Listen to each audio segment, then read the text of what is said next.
Imaginez une situation presque désespérée. Une poignée de soldats face à une armée immense. Une mission diplomatique qui tourne au drame. Ouais, c'est le décor de notre exploration aujourd'hui. La bataille de Moutar, en 629.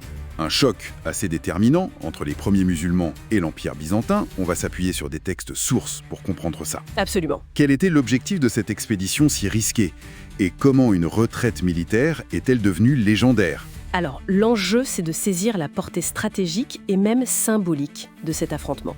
Et puis, il y a l'émergence d'une figure clé, Khaled ibn al-Walid. Mais d'abord, le contexte. C'est essentiel. Tout part de l'assassinat d'un émissaire musulman, Haris bin Umayr. Ah oui. Tuer un diplomate, c'était une provocation énorme, même à l'époque. Surtout dans cette zone frontière, là, au nord de l'Arabie. Très tendu. Donc, ce n'était pas une conquête, au départ. Non. L'objectif, c'était plutôt la dissuasion. Une réponse ferme, quoi. D'accord. Bon, décortiquons ça. Quelles étaient les forces en présence? On parle d'un déséquilibre, c'est ça? Oui, et pas qu'un peu. Les sources estiment les musulmans à environ 3000 hommes. Seulement 3000? Oui. Et en face, une coalition. Les Byzantins et leurs alliés locaux, les Ghassanides. Des Arabes chrétiens, c'est ça? Exactement. Une tribu tampon pour l'Empire. Et leurs effectifs combinés, les estimations varient, mais on parle de 10 000, voire 20 000 soldats. 20 000? C'est énorme. Le rapport de force est incroyable. Carrément. Ce qui rend la suite encore plus remarquable. Et il y a cette histoire de chaîne de commandement, très particulière, mise en place par le prophète, presque prémonitoire, non? Tout à fait. C'est assez unique. Zaïd ibn Haritha, premier commandant. Ok, S'il tombe, Jafar ibn Abi Talib prend la relève. d'accord. Puis Abdallah ibn Rawaha. Et si les trois sont tués, ce qui était donc envisagé, Incroyable d'envisager ça. alors Khalid ibn al-Walid, qui n'était pas encore le grand général qu'il deviendra, Non, pas encore. il avait une instruction très claire. Assurer le repli, sauver l'armée. L'étendard, c'était le symbole de cette continuité.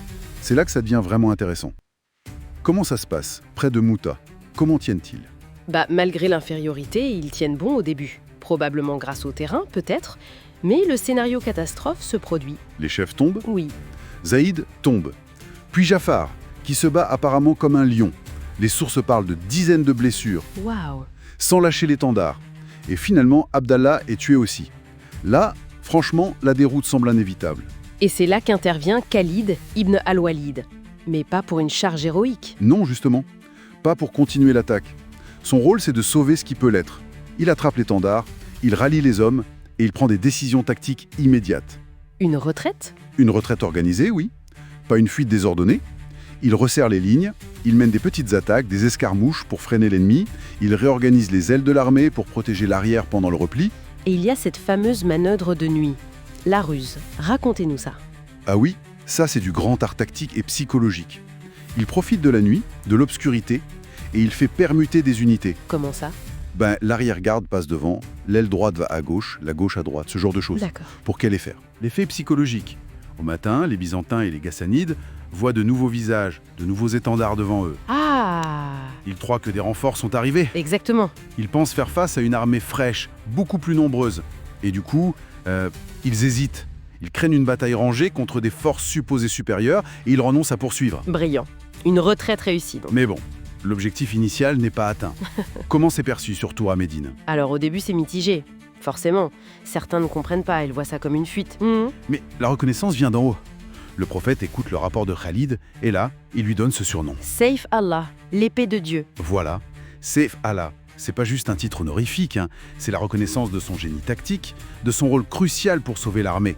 On parle de victoire défensive. Une victoire défensive, j'aime bien le terme. L'armée n'est pas anéantie, elle a montré une sacrée résilience. Tout à fait. Au-delà de l'exploit de Khalid, quelles leçons stratégiques on peut tirer de Mouta? Il y en a plusieurs. D'abord, cette capacité incroyable à adapter les objectifs en pleine opération.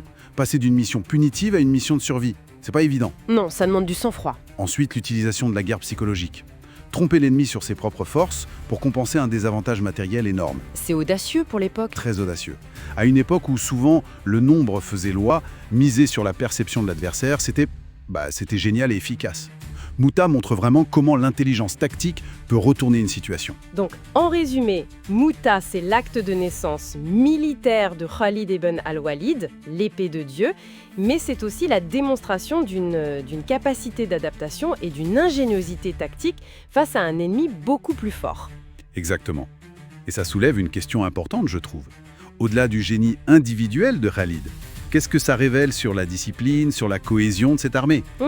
Une armée qui perd ses 3 chefs désignés l'un après l'autre, mais qui arrive quand même à garder son organisation, à exécuter un repli complexe sous la pression. Oui, c'est vrai. Comment cette démonstration de résilience, même dans une retraite, a-t-elle pu influencer la perception de cette jeune communauté musulmane par les grands empires voisins ?